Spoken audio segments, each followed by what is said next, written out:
Olá, amadinhos! Estamos de volta para o nosso momento de revisão, né? Aula 22.2.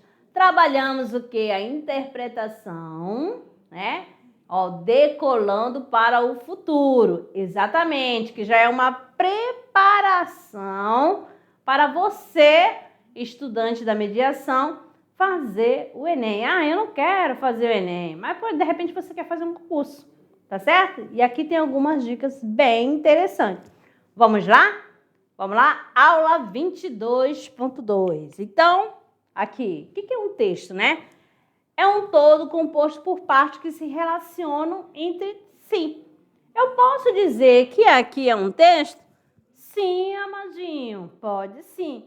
Aqui, ó, trabalhando a charge, né? Que é um gênero textual. Aí você já sabe que a charge, uma das características é chamar atenção para algo, né? Então, aqui você vê, olha o tema aqui dessa charge. Desigualdades sociais. Duas famílias completamente diferentes, tá bom? Filho, o iPad para você. Olha só, observe o primeiro, ó, o pai com o filho. Aí temos aqui uma mãe, olha a estrutura, né? Olha a vestimenta, como que tá cada um. Filho, você vai e pede. Ó, a mulher está com 2 filhos. Ó, ó, tá descalço, tá mal vestido, né? Um tá até sem a vestimenta, só que tá no colo, não dá nem pra ver. Tá certo? Observou bem? Ok. Então, é preciso estabelecer a relação entre as partes para que o leitor tenha acesso à totalidade. É necessário, né, o assunto do qual se fala ainda extrair o tema. Então, aqui, dá para você perceber do que se trata, sobre a desigualdade. Tá bom? Desigualdades sociais. Vamos fazendo as anotações. Agora, dicas práticas para desenvolver uma boa interpretação textual. Então, leitura ativa e diversificada, tá bom? Procure entender não apenas o que está escrito, mas também o que está subentendido. O que é isso quer dizer? Qual a mensagem que está por trás? Você tem que variar de gêneros, né? Ler diferentes tipos de gênero, literário, jornalístico, científico. Ajuda a familiarizar-se com diversas estruturas e estilos de linguagem. Vamos lá. Compreensão do texto e intenção, compreensão do contexto e intenção do autor. Analise o contexto histórico, social e cultural. Isso ajuda a entender melhor as referências e as críticas presentes no texto. Identifique a intenção comunicativa. Pergunte-se qual é o objetivo do autor ao escrever o texto. Informar, persuadir, entreter. Aí você vai fazendo as observações, tá certo? Aquele primeiro texto, quando ele fala lá das desigualdades, qual foi a intenção do autor? Vamos pensando aí ó. Converse com seu colega, converse com o professor. Pode voltar lá lá na imagem, lá da charge, né? Então, o que você vê, o pai com seu filho dá um presente, né? Um aparelho eletrônico, né? iPad, tô falando assim, iPad, né? Aí a mãe fala assim, filho, vai e pede. Aí você vai lembrar da paronomásia, né? Essa questão de palavras parecidas, mas foneticamente, tá? Na hora da pronúncia. Mas ali tem um contexto, o outro tá bem vestido, a outra ali numa situação muito precária, tá certo? Então, dessa questão da desigualdade. O conteúdo tem a ver com a temática do texto, que é o gênero textual charge. Beleza? Então, amadinho, ficamos por aqui. Daqui a pouco as atividades. Até lá!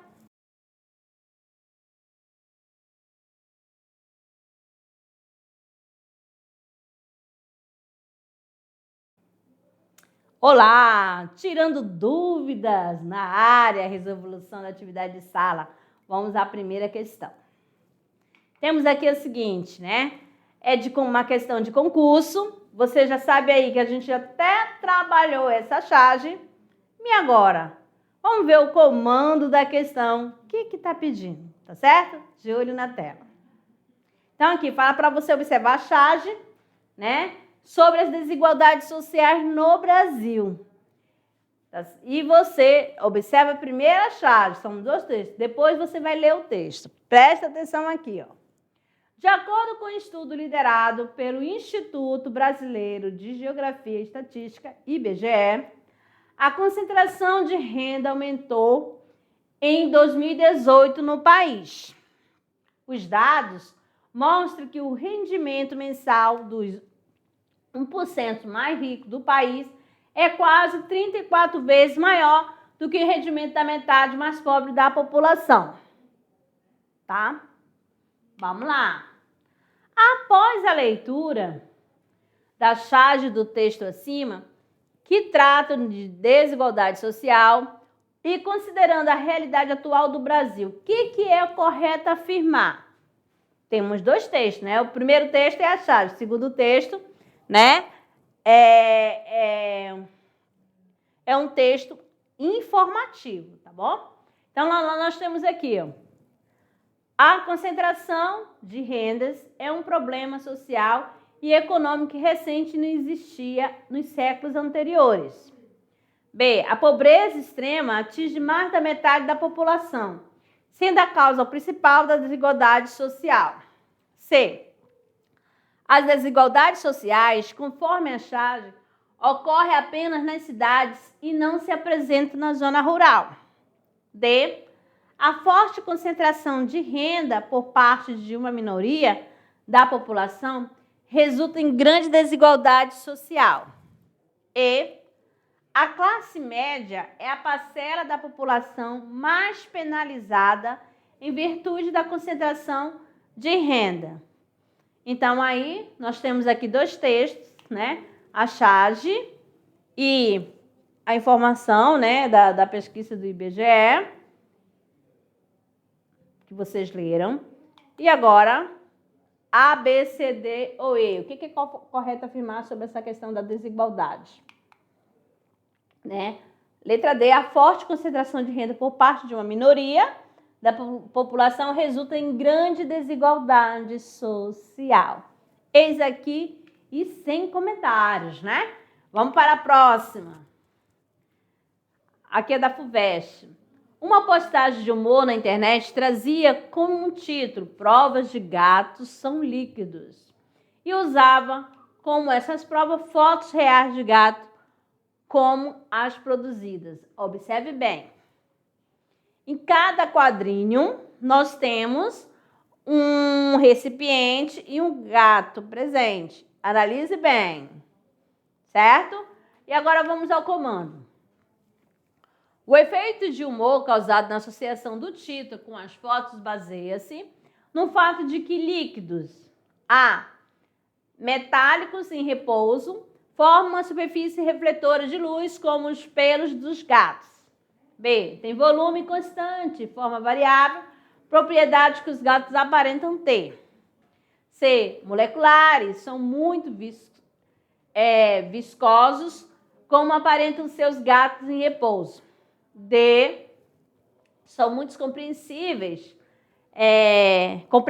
na verdade, mantendo forma, mas ajustando o volume ao do recipiente, como os gatos aparentam ser. E moleculares, são voláteis, necessitando estocagem em recipiente fechado, como os gatos aparentam ter. C. Então, A, B, C, D ou E. Olha aqui a imagem. E qual foi a alternativa que você escolheu? Então, aqui, o gabarito, letra B, tem volume constante e forma variável, propriedade que os gatos aparentam ter. Certinho? Vamos ver mais uma. Agora aqui também nós temos, né, uma charge, né?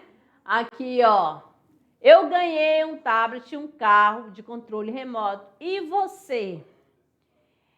Eu ganhei meio tablete de chocolate e um carro de controle bem próximo.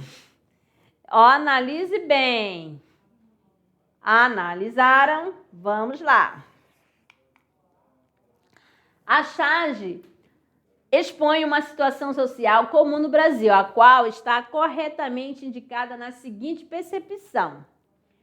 As condições sociais, econômicas díspares entre os indivíduos demonstra a manifestação da desigualdade social. B. O estranhamento entre os personagens é fruto do choque cultural estabelecido entre eles, embora possuam formação cultural muito semelhante. C. Democracia racial, segundo a qual é reconhecido o direito à diferença e a luta contra as formas de discriminação e desigualdade social. D. Existência de uma visão etnocêntrica do mundo que valoriza a cultura do consumo disseminada no mundo ocidental. E diversidade social do povo brasileiro, já que os indivíduos são apenas diferentes e não superiores e inferiores, tampouco estão em status sociais díspares. Então, aqui, qual é a percepção, né, que foi colocada, né, corretamente relacionada a esta charge? A, B, C, D ou E. Na letra A, né, as condições sociais e econômicas, né, que são diferentes, né, aqui está demonstrando que a desigualdade social, beleza? E a 4.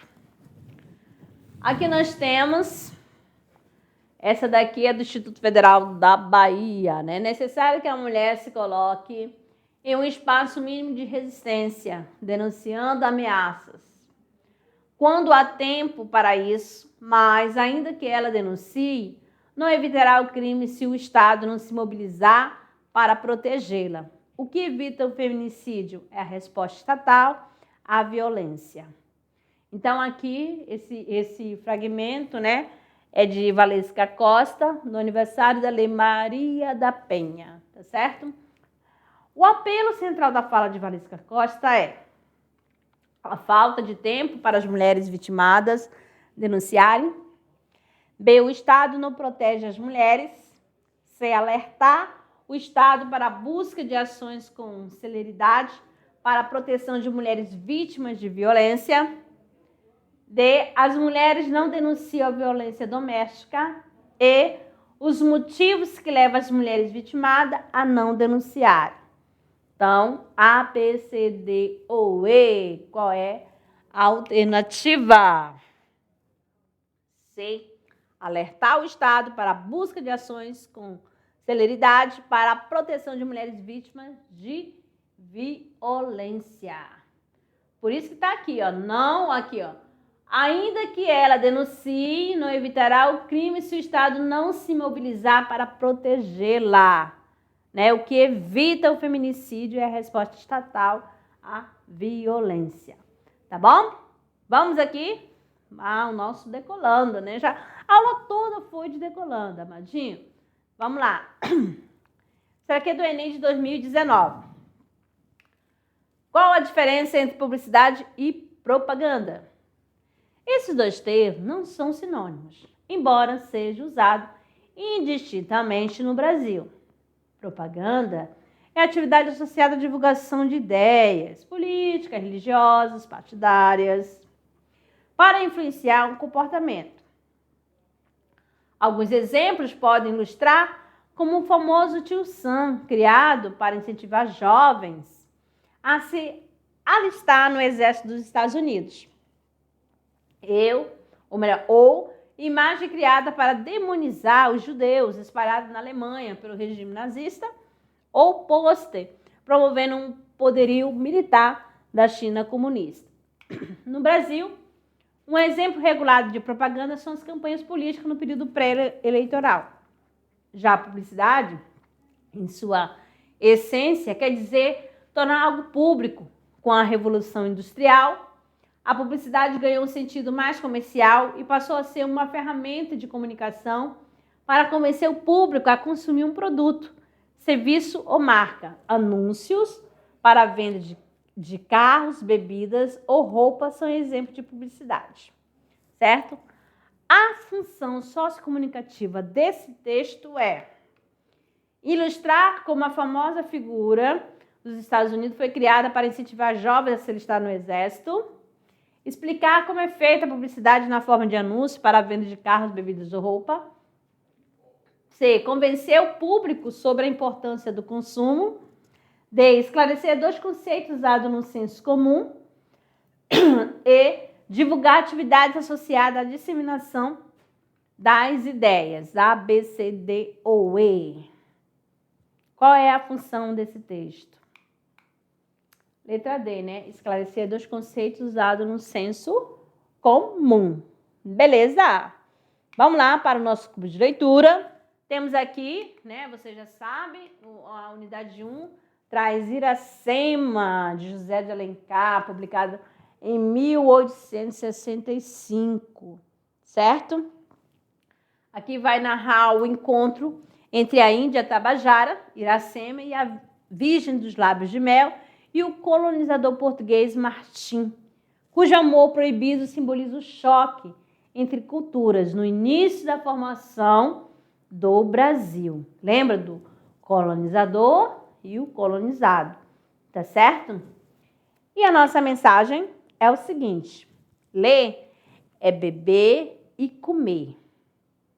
O espírito que não lê emagrece como o corpo que não come. Olha, essa citação aqui é de Victor Hugo, ó. Ler é beber e comer. O espírito que não lê emagrece como o corpo que não come. Exatamente. Então, vamos aí alimentar, né, o nosso quê? Nosso conhecimento, a nossa mente. Vamos ler, vamos fazer leituras. Não importa qual o gênero que você vai ler, você vai escolher, tá certo? Ler abre o leque, abre as portas. Certinho? Amadinhos, aqui a gente termina. Obrigada aos professores, agradeço aos professores presenciais, aos amadinhos, né, os nossos estudantes da mediação tecnológica. Obrigada pela companhia e até a próxima.